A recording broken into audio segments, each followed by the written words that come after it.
Je m'appelle Dr Lenora Quinn, radiologue diagnostique depuis 17 ans, je passe ma vie à analyser des images médicales. Samedi dernier, je suis entré dans le jardin de mon frère à Mobile, en Alabama, pour la fête de révélation du sexe de son bébé. Sloan m'a repéré dès que j'ai franchi le portail, rayonnante dans sa robe blanche tendue sur son ventre, courant presque vers moi avec l'impression 4D brillante à la main. Regarde, Lenora, notre petite princesse est parfaite, n'est-ce pas? Elle a collé la photo sous mon nez, les yeux brillants. Il leur avait même donné l'ours avec le battement du cœur. En un regard, j'ai compris, les ombres n'allaient pas, le contour du visage avait ce flou caractéristique que j'ai vu des centaines de fois quand je relisais des images pour Keepsake Studio. Même superposition de stock recyclé, même retouche Photoshop approximative sur le nez et le menton. Mon estomac s'est effondré. J'ai forcé un sourire, rendu l'image, puis attrapé le poignet de mon frère avant qu'il ne s'en aille avec une autre bière. Knox. Buanderie. Maintenant. Il a ri, croyant à une blague, mais en voyant mon expression, son sourire s'est éteint.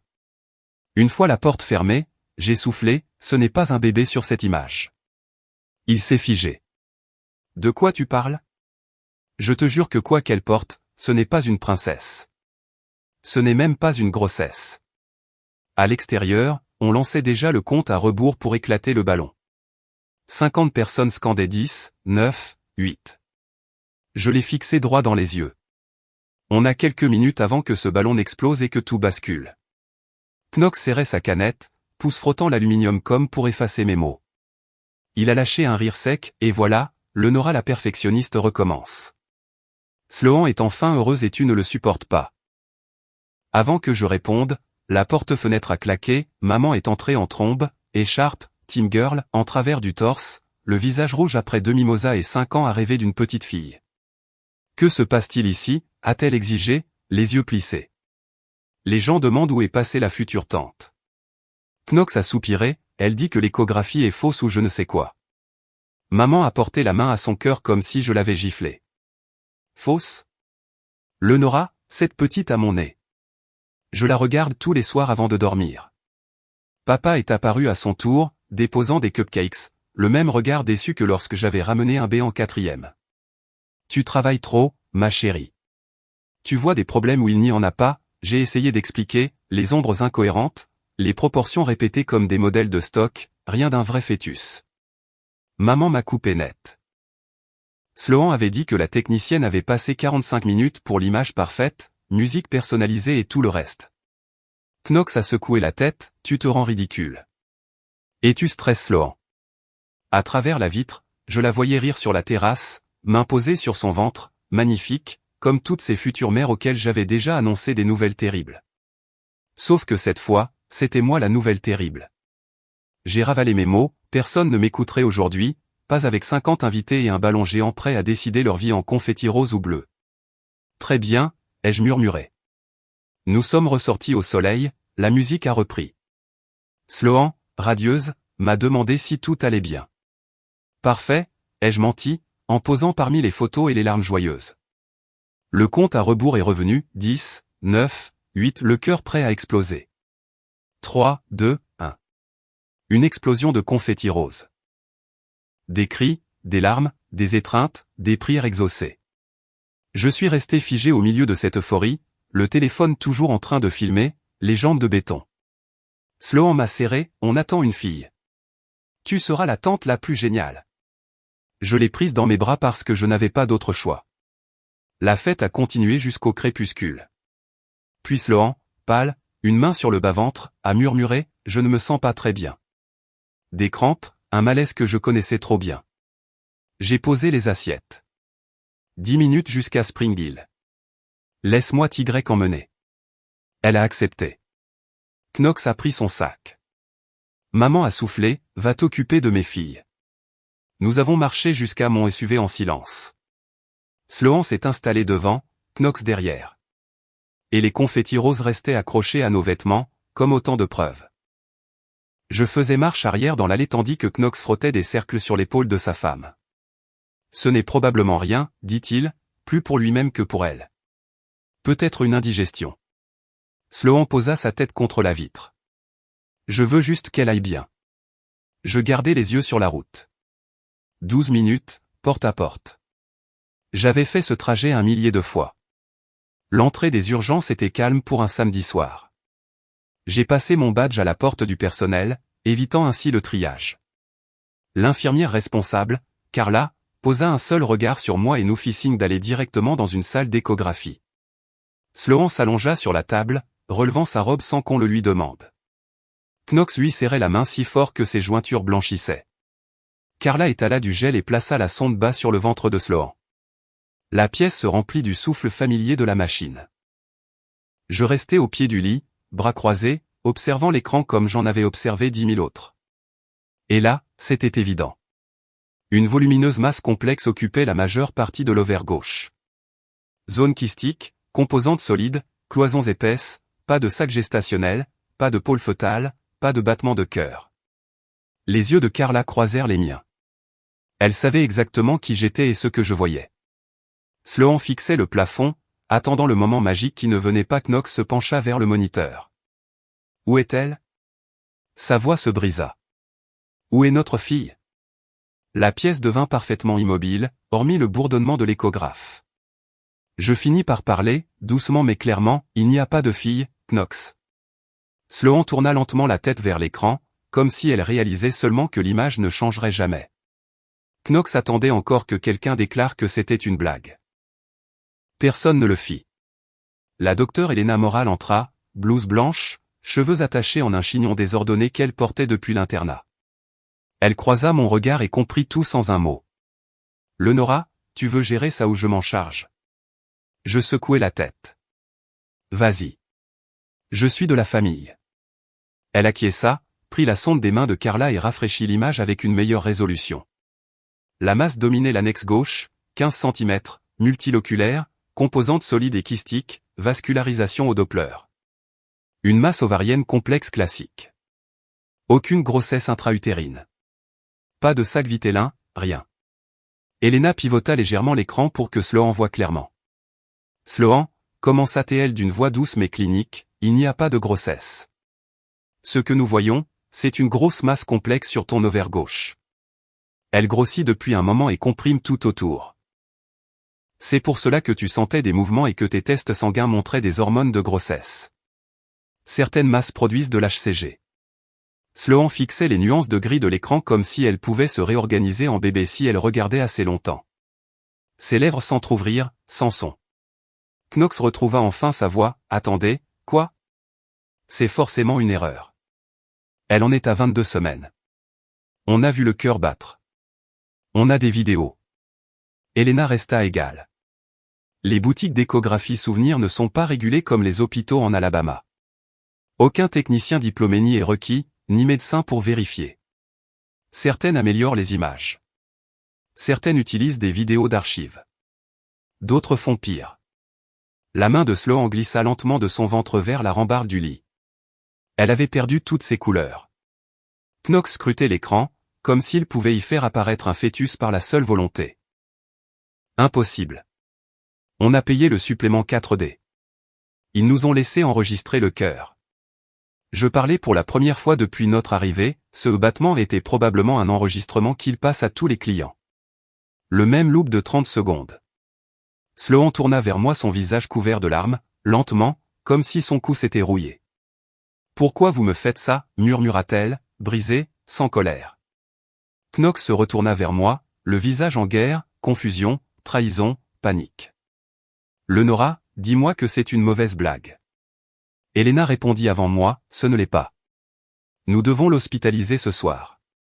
L'oncologie gynécologique est déjà en astreinte. La masse est trop grande, il faudra l'enlever chirurgicalement probablement demain matin. » Sloan respira vite, trop vite. Knox reprit sa main, mais ses propres doigts tremblaient. Elena poursuivit, « La bonne nouvelle, s'il y en a une, c'est que ces masses sont souvent bénignes. Dermatoïdes, endométrium, cystadénome. Beaucoup de possibilités. Nous ne saurons qu'à l'anatomopathologie, mais chez une femme de ton âge, la majorité ne sont pas cancéreuses. » Sloan laissa échapper un son entre rire et sanglots. Bénigne. Génial. J'ai fait pousser un mensonge de 15 cm au lieu d'une fille. Knox sembla recevoir un coup dans la poitrine. Il ouvrait la bouche puis la refermait sans mot. Je restais près de la porte, les bras serrés contre moi, écrasé par chaque seconde. Elena imprima quelques images et les tendit à Sloan. Celles-ci sont réelles. C'est ce qu'il y a en toi en ce moment. Je suis désolé. Sloan prit les clichés du bout des doigts, les contempla puis les laissa tomber comme s'il la brûlait. Knox me regarda enfin, les yeux rouges, tu savais. À la maison. Tu savais, et tu nous as laissé éclater ce ballon quand même. Je ne répondis pas. Rien n'aurait paru autre chose que cruel. Elena se leva. Je vais chercher les formulaires de consentement et appeler le docteur Harrison. Leonora, viens avec moi un instant. Je la suivis dans le couloir. La porte se referma derrière nous. Elle s'adossa au mur, souffla, je suis désolé, mon ami. C'était brutal. Oui. Ma voix semblait lointaine. Et ce n'est que le début.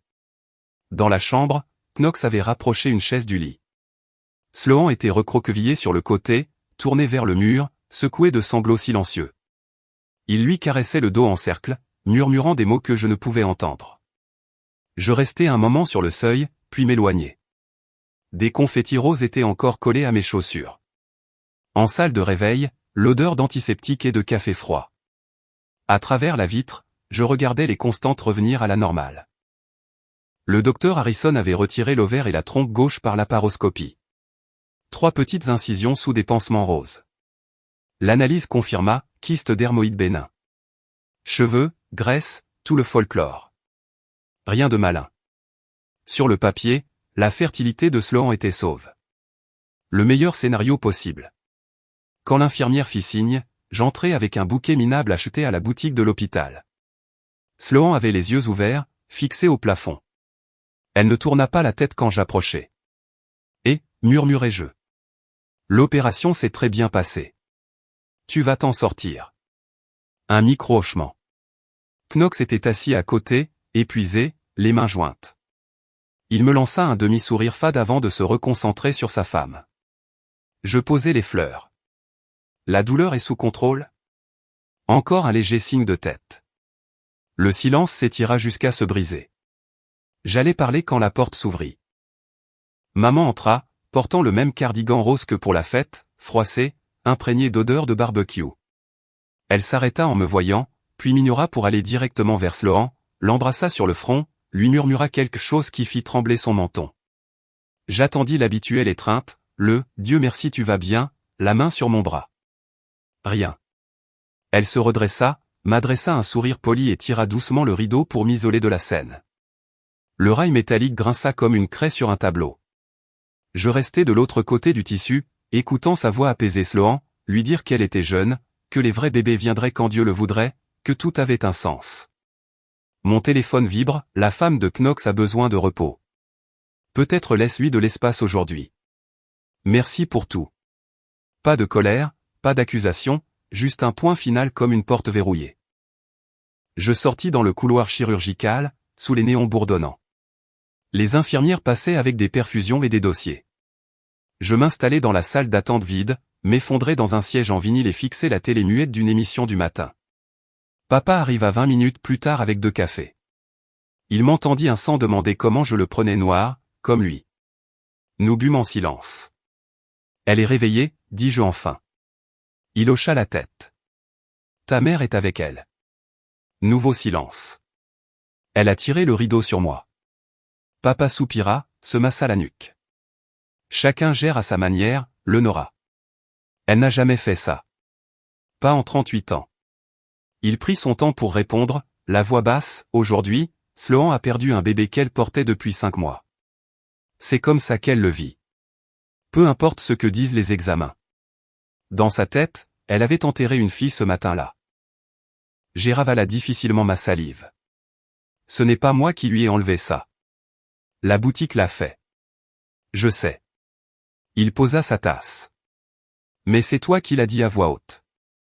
On laissa ces mots flotter entre nous jusqu'à ce que le café refroidisse. Cette nuit-là, j'ai dormi dans la salle de garde parce que rentrer chez moi ne servait à rien.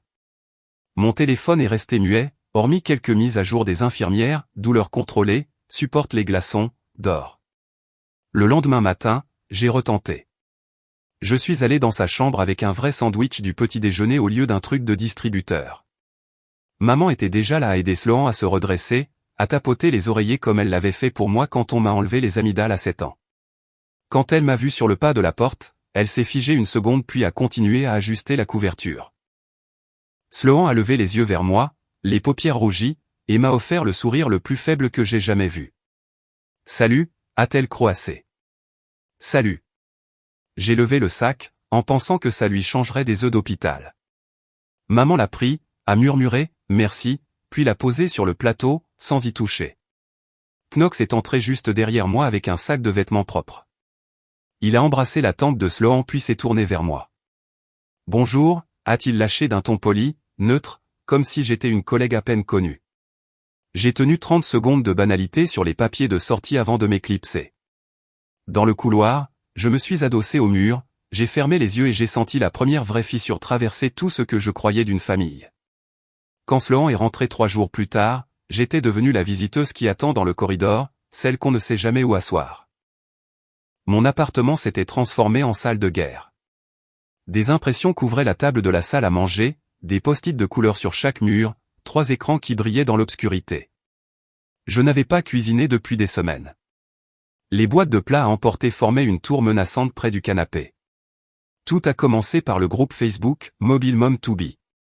23 000 membres, surtout des photos de chambres de bébés et des débats poussettes. J'ai tapé Sweet Angel et l'écran s'est rempli d'histoires d'horreur. Une femme disait qu'on lui avait annoncé 2 garçons alors qu'elle portait une fille.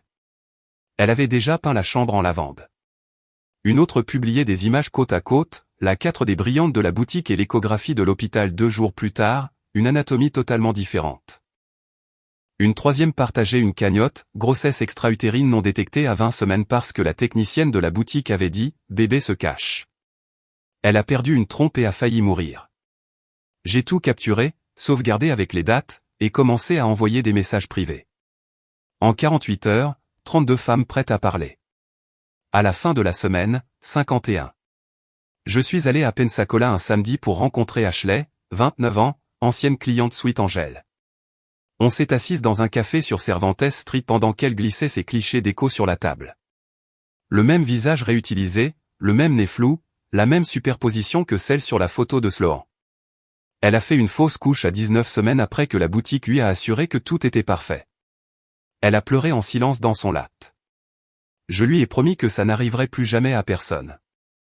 De retour chez moi, j'ai établi une chronologie. Mélanie Parsons a ouvert Sweet Angel en 2019. Première plainte déposée auprès de l'ADPH en 2020. Aucune suite. Ces boutiques souvenirs évoluent dans une zone grise, pas d'obligation de personnel diplômé ni de supervision médicale. Elles n'ont simplement pas le droit de diagnostiquer. Sauf qu'elles diagnostiquaient chaque jour dans des pièces pastel avec de faux diplômes au mur. J'ai appelé Daniel Pierce, un avocat de Mobile qui avait poursuivi un studio similaire au Mississippi. Il a décroché à la 3e sonnerie. « Envoyez-moi ce que vous avez », a-t-il dit, calme, sans baratin. « Si c'est aussi grave que vous le dites, on les enterrerait. » Je lui ai envoyé un PDF de 180 pages le soir même. 2 jours plus tard, il a rappelé. « On lance une action collective. J'ai déjà 12 plaignantes prêtes à signer. Le département de la santé de l'État est très intéressé. » La semaine suivante, j'ai rencontré Mélissa Chen de l'ADPH dans une salle de conférence sans fenêtre. Elle a étalé mon classeur comme s'il s'agissait de preuves d'un meurtre. « C'est le dossier le plus complet que j'ai jamais reçu d'un citoyen », a-t-elle dit en tournant les pages. Nous pouvons ouvrir une enquête immédiate pour exercice illégal de la médecine, fraude et pratiques commerciales trompeuses. Elle m'a demandé un affidavit officiel. J'ai dit oui avant même qu'elle ait fini sa phrase. Ce soir-là, j'ai fixé les lumières du port de l'autre côté de la baie. Mon téléphone restait éteint, pas de message de Knox, aucun mot de maman.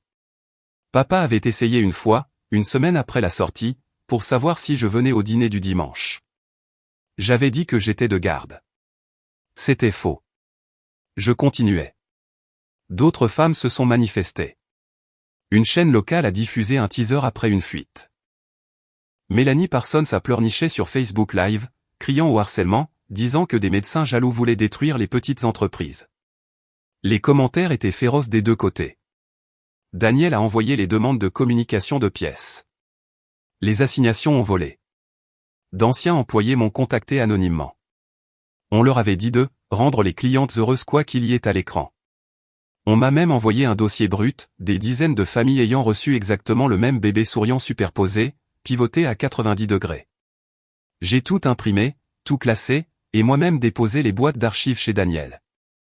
Un jeudi, il a appelé, le département de la santé vient de délivrer un ordre de fermeture immédiate. Ils perquisitionnent lundi. Ils veulent que tu sois là.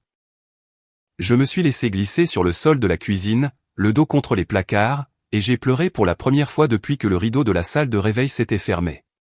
Pas pour la victoire parce que personne dans ma famille ne s'en soucierait jamais. Lundi, un soleil dur rebondissait sur les vitrines du centre commercial. Je me suis garé en face de Sweet Angel à 7h45, moteur coupé, les mains crispées sur le volant. 3 vans blancs non identifiés sont arrivés pile à 8h. Mélissa Chen en est sortie la première, suivie de 2 policiers et de 4 inspecteurs en coupe-vent marine. Un petit groupe d'anciennes clientes s'était rassemblé. Les téléphones étaient prêts. Je suis resté dans la voiture. Mélissa a frappé une fois, fort. Mélanie a ouvert, blouse rose brodée de petits angelots, sourire figé en voyant les badges. Mélissa a lu l'ordre à haute voix sur le pas de la porte. Mélanie a tenté de refermer, un agent a mis son pied. En 30 secondes, ils étaient dedans. J'ai traversé la rue. La boutique paraissait plus petite en plein jour. Les murs pastels, les lettres pailletées, la photo géante d'un bébé qui n'existait pas. Le canapé blanc gardait encore la marque du passage de Sloan le jour du faux ours battement de cœur. Les agents emballaient les disques durs, photographiaient les faux diplômes. Mélanie hurlait à la persécution des entrepreneuses. Mélissa lui a tendu le mandat pénal. Les menottes ont claqué. Quelqu'un a applaudi. D'autres ont suivi. 5 mois plus tard, j'étais à la barre du tribunal du comté de Mobile, main levée. Daniel Pierce m'a fait détailler chaque capture d'écran, chaque superposition recyclée, chaque grossesse extra-utérine manquée, chaque battement de cœur falsifié. J'ai répondu posément, langage médical neutre, pendant que Mélanie fixait droit devant elle. 47 plaignantes appelées. 39 présentes. Knox et Sloan ont été assignés 2 fois. Ils ont invoqué la détresse émotionnelle. Le juge a accepté. Leur nom a disparu des listes. Les plaidoiries ont duré un après-midi. Le jury a délibéré 4 heures. Coupable sur toute la ligne, exercice illégal, fraude par fil, fraude postale, pratique trompeuse, vol par tromperie. 5 ans à Tutweller et 847 000 $ de dédommagement répartis entre les victimes. Elle a pleuré au verdict. Pas moi. À la sortie, les journalistes ont envahi les marches. Je me suis éclipsé par la porte latérale, lunettes de soleil, direction maison. Le soir, j'ai servi un verre de vin et rallumé mon téléphone. Alerte info locale, propriétaire de Sweet Angel condamné, victime réhabilitée. Des centaines de cœurs, de larmes, des messages qui me traitaient d'héroïne. Sur le chat familial, silence. Aucun bravo. Aucun, on s'est trompé. Rien. J'ai posé le téléphone face contre table et regardé les lumières du port clignoter jusqu'à vider mon verre. La justice avait été rendue, bruyante, publique et définitive. Mais les personnes dont l'opinion comptait le plus pour moi avaient choisi le camp perdant. Cette année-là, la carte de vœux n'est jamais arrivée. Aucune photo posée de Knox et Sloan en pulls assortis. Aucune annonce, Baby Queen, printemps 2025, imprimée sur un beau papier épais. Ma boîte aux lettres est restée vide, sauf pour les factures et les publicités. Les messages du dimanche de mon père se sont espacés à un par mois, puis ont cessé. Ma mère postait toujours des versets bibliques et des couchers de soleil, mais mon nom ne figurait plus jamais dans les légendes. J'ai appris le reste par bribes. Sloan a quitté son poste d'enseignante en février. Des voisins ont vu les rideaux tirés à midi, les courses livrées, les lumières éteintes dès 19h. Knox a pris des gardes supplémentaires, a dormi au bureau certaines nuits, a essayé la thérapie seule quand elle a refusé de quitter la maison. À l'été, la maison a été mise en vente, vendue en 9 jours. Les papiers du divorce ont été déposés discrètement en août. Différends irréconciliables. Aucune faute attribuée. Ils ont partagé les meubles, le chien, les économies. Sloan a gardé le produit de la vente. Knox a accepté une nouvelle offre à Atlanta, chef de projet senior. Salaire à 6 chiffres, nouveau départ, 530 km plus au nord. Il a déménagé le premier week-end d'octobre. Je l'ai appris d'un ami du lycée qui avait aperçu le camion de déménagement. Je lui ai envoyé un message, bonne route. Préviens-moi quand tu arrives. Le message est resté délivré, jamais lu. Thanksgiving est passé.